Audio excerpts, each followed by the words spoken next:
Welcome, everyone, and thank you for joining us today. My name is Paul Donahue, and I will be your host. We ask that you please keep your device muted during the session. And if you have questions, please direct them to me, Paul Donahue, via the chat function. We'll do our best to answer questions at the end and to follow up with any unanswered questions via email. As I think you know, these tech talks have been designed to provide straightforward insights into radio frequency components, a lot of the related technology, and the design and engineering additions that a custom manufacturer such as TRM has to make. Today's session focuses on spacecraft components and how the marketplace has evolved over the years. To share the details, I'm once again happy to introduce TRM's Chief Technology Officer, Shaun Moore. Shaun is the author of 2 U.S. patents, and he's also created or written a number of white papers and technical articles on passive microwave technologies. He's been with TRM since the late 90s, and his passion for solving problems has only increased over the years. So, Shaun, welcome, and would you like to start by sharing an overview of today's session? Thank you, Paul. I certainly would. So basically, I thought I'd start today off with a general overview of what we're going to be talking about. So when we talk about spacecraft components, most people tend to think about this massive amount of data and test data and analysis that needs to be supplied with each component. And I want to say that, if you go back several years, that statement was absolutely true, driven mainly by the military, military market. And those sorts of spacecraft. We're talking about high value military satellites with mission lives in a 20-year range. As the industry has developed and as commercial satellites have started, and also some of the LEO satellites and university researchers satellites, a lot of those mission profiles are dramatically different. And as a result, the requirements for those satellites really has changed dramatically. So what we need to look at now, as we look at components for spacecraft, we can no longer make the assumption that that the requirements that are going to be required for any one individual project are necessarily universal.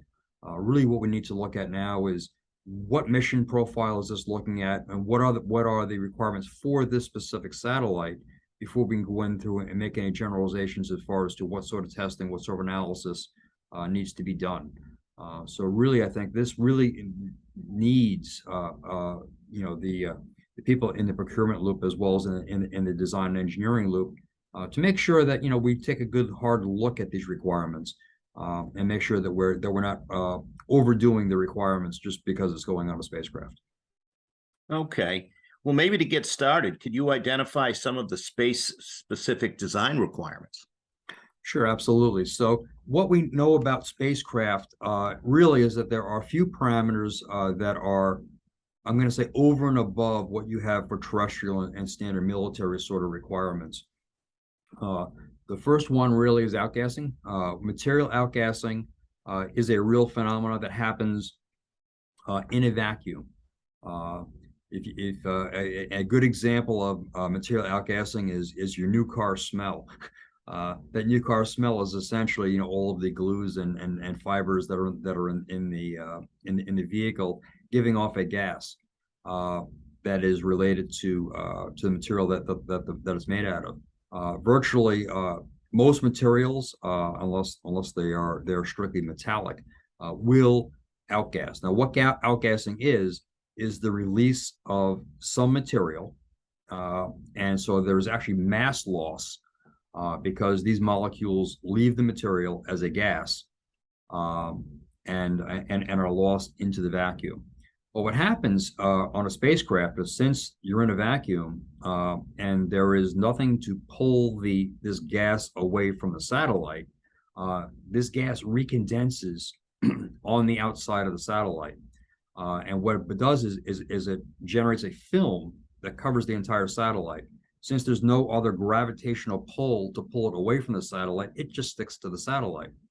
And if there's any, especially optical devices on the satellite, it will basically fog up the lenses on the cameras, very much like your mirror in the morning.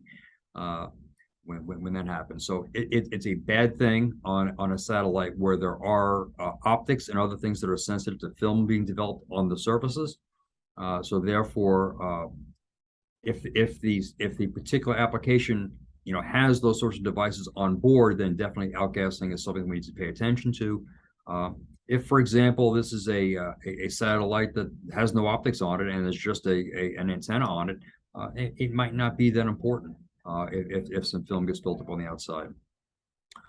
Critical pressure is something else that really depends on if a particular circuit is active during launch, whether or not this actually comes into play.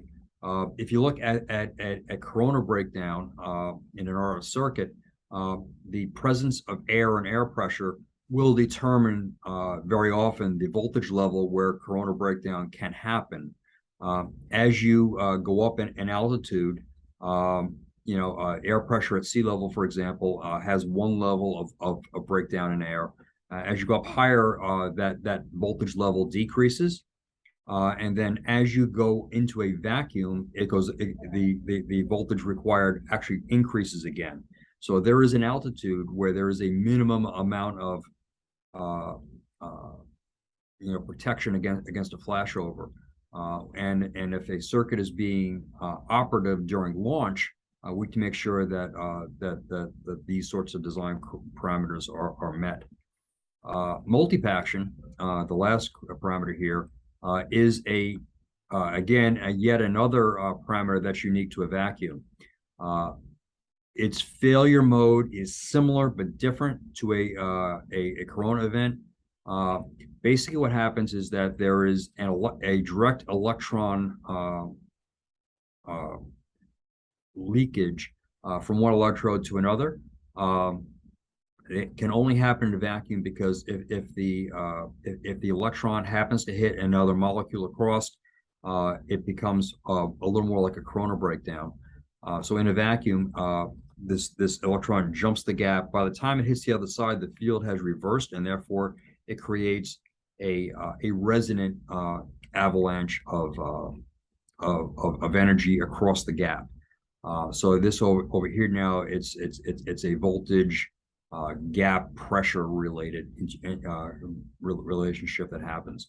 This is something that we have to make sure of as we're designing, going through there.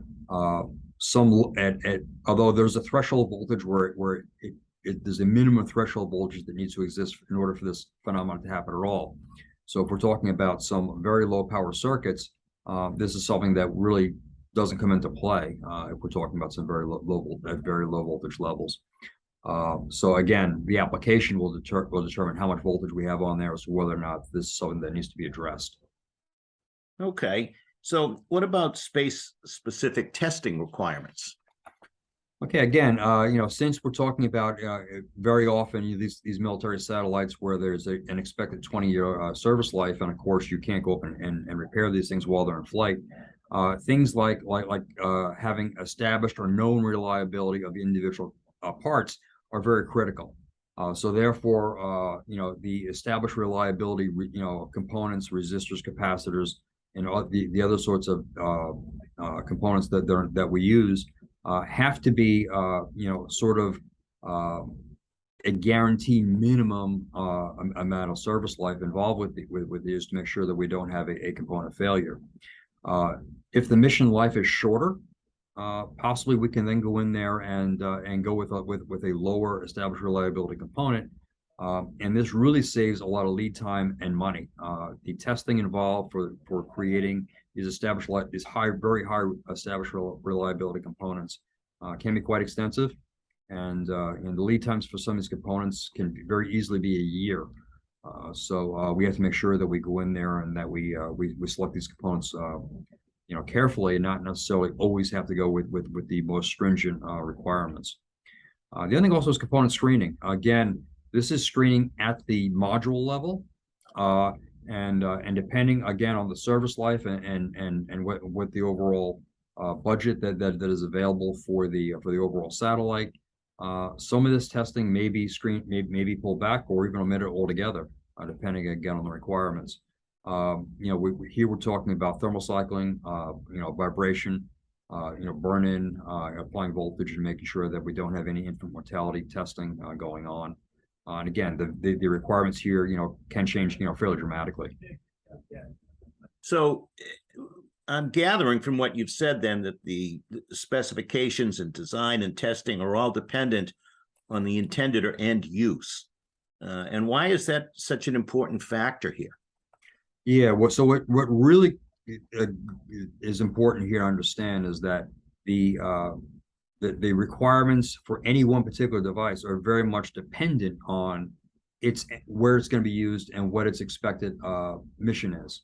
So a good example of that would be going into the traditional military sort of market. These sorts of satellites here are really sort of the default, if you will, of what people think of as far as being components for spacecraft.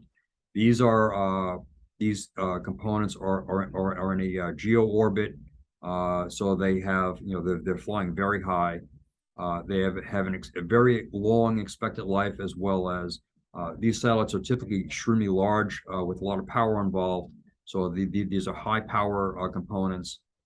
They usually have multiple functions on there. So as a result, these sorts of satellites require usually all of the testing and design analysis that I've initially spoken about.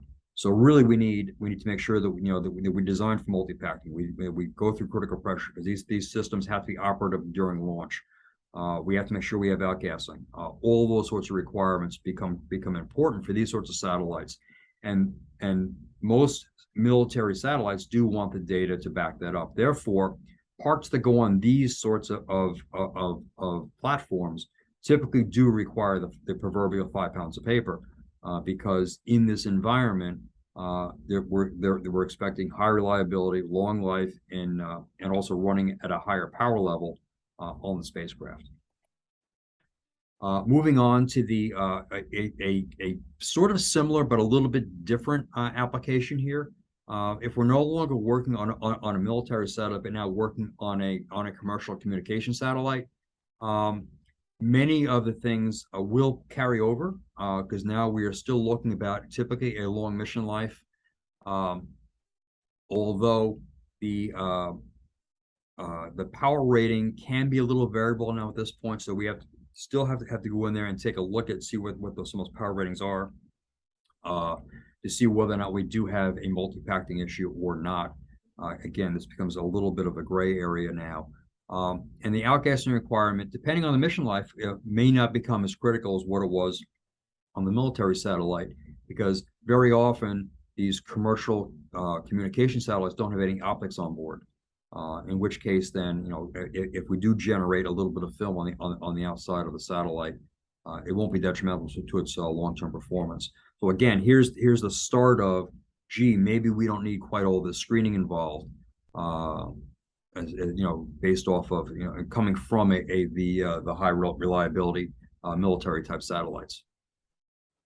Moving on to the next class of satellites, we're talking about in a LEO orbit or low orbits. And one example there is a synthetic aperture radar sort of application. These satellites are now getting quite a bit smaller. The power level has been dropped now dramatically from where we were from the commercial communication satellites, and the mission life is significantly shorter going into these sorts of things. Now instead of having like a 20-year mission life, we're now down to a year or two for many of these satellites. We're coming down now to the power levels are now much lower than what we had on the larger satellites, because they just don't have the power available on board. We are now on the borderline with being able to multi-pack. So very often these sorts of applications just require a simple analysis to show that we have significant margin, as opposed to actually going through and actually doing testing for multi-paction. Again, for a lot of outgassing requirements, depending on the particular band that we have here, it may or may not need the outgassing requirement. So as you can see, we are now further reducing the amount of requirements that we have, for these types of satellites. Moving on now to what I'm going to call, the lowest tier of satellites. A lot of basic research that happens in universities, for example, have an extremely short mission life.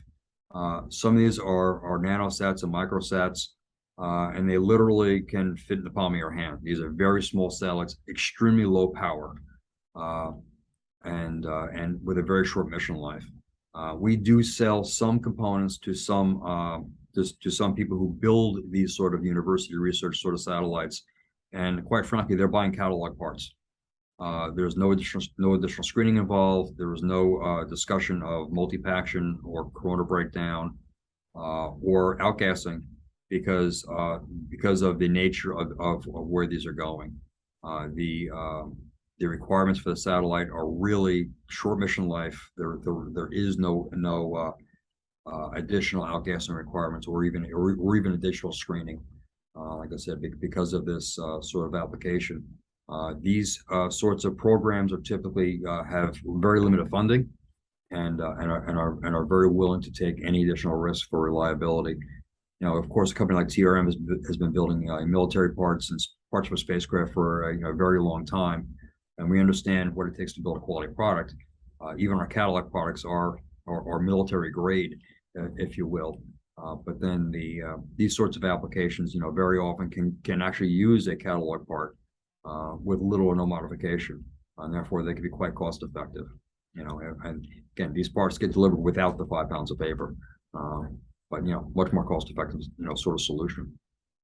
Got it. So as always, lots of good information here. Can you summarize? Sure. The main point that I want to get across here today is that if a part is going on a spacecraft, all requirements are not the same. Coming to TRM and saying, gee, well, it's going on a spacecraft, therefore you know what the requirements are.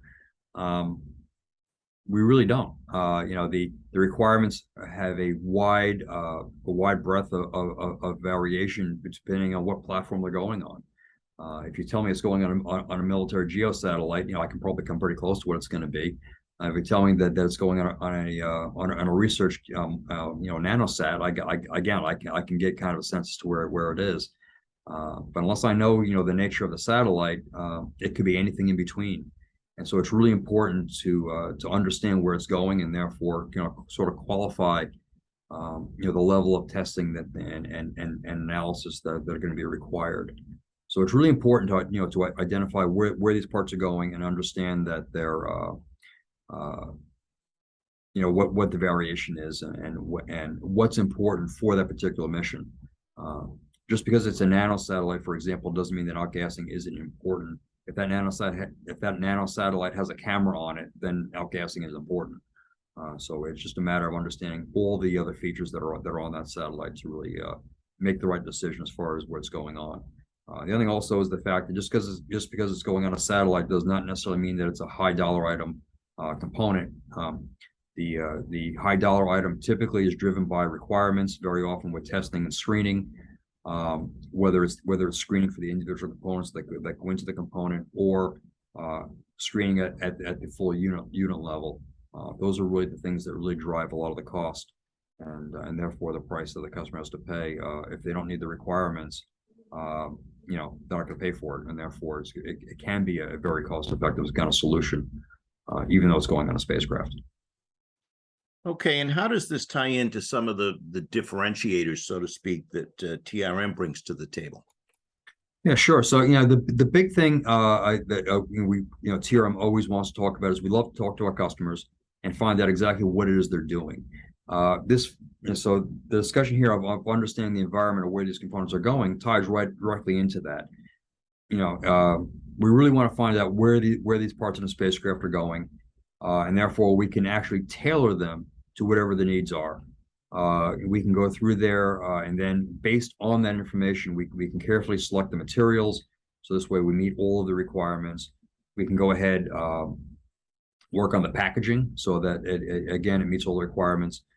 There can be some unique mechanical packaging requirements for parts on spacecraft.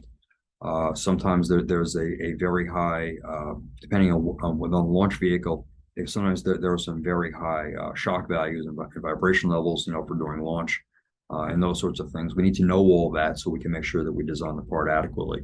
And then, of course, TRM is always happy to supply testing if the program needs it. This is, part of the value add services that we have here at TRM. And again, just kind of summarize it up, TRM is a solution provider of passive components. So we do like to speak with our customers to find out really what their needs are, and then come up with a unique solution that fits their needs, and really supplies everything that they need. We don't typically tell them what they need. We work together with them to go ahead and come up with the best solution. Excellent.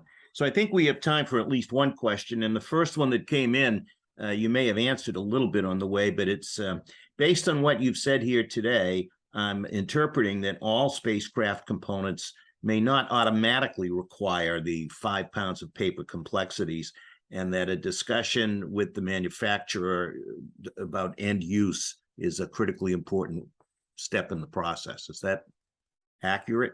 Yeah, and that I think that is probably one of the key takeaways for the discussion today. All spacecraft components are not the same for the requirements. There are similarities, but they're not all the same. And I think it is absolutely critical that we have these meetings with the customer to go through there and really determine what those needs are, and it varies by platform.